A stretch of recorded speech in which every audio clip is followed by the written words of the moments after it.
अब हम प्रसिद्ध गायक जुबीन गर्ग की मौत के कारणों का डीएनए टेस्ट करेंगे।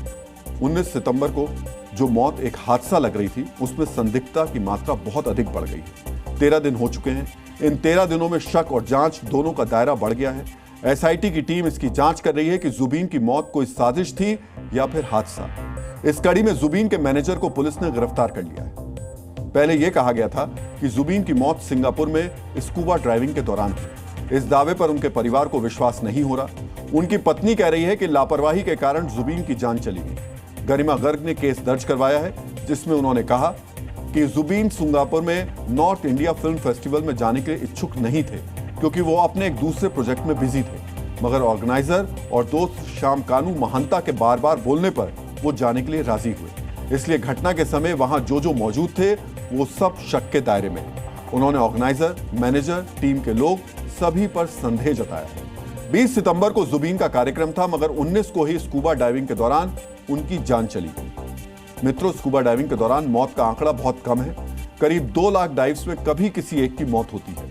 वैश्विक स्तर पर अगर देखें तो साल में करीब 250 लोगों की मौत स्कूबा डाइविंग के दौरान होती है। इसलिए जुबीन का परिवार हार्ट अटैक और लापरवाही का शक जता रहा है। इस शक के बीच एसआईटी की टीम असली कारणों का पता लगा रही है। जुबीन के करीबी और ऑर्गेनाइजर श्याम कानू महंता को सिंगापुर से लौटते ही दिल्ली एयरपोर्ट से गिरफ्तार कर लिया गया। शुक्रवार को उसके खिलाफ लुकआउट सर्कुलर नोटिस जारी किया गया था। पुलिस ने जुबीन गर्ग के मैनेजर सिद्धार्थ शर्मा को भी गुरुग्राम के पास से गिरफ्तार कर लिया। जांच टीम को सिद्धार्थ शर्मा के पास से जुबीन गर्ग के mobile, laptop, mobile computer, hard disk मिल चुके हैं। पुलिस ने सभी बरामद इलेक्ट्रॉनिक डिवाइस की फॉरेंसिक जांच के लिए उसे लैब भेज दिया है। कोर्ट ने सिद्धार्थ और श्याम कानू को 14 दिनों की पुलिस हिरासत में भेज दिया है। पूछताछ के दौरान सच्चाई तक पहुंचने में पुलिस को अब अहम सुराग मिल सकता है। यह घटना सिंगापुर में हुई थी। जांच टीम वहां जाकर भी पड़ताल करने की तैयारी में है, क्योंकि सिंगापुर के साथ भारत की कानूनी सहायता संधि है। सिंगापुर में जांच के लिए भी असम सरकार और गृह मंत्रालय ने वहां के अधिकारियों को पत्र लिखा है।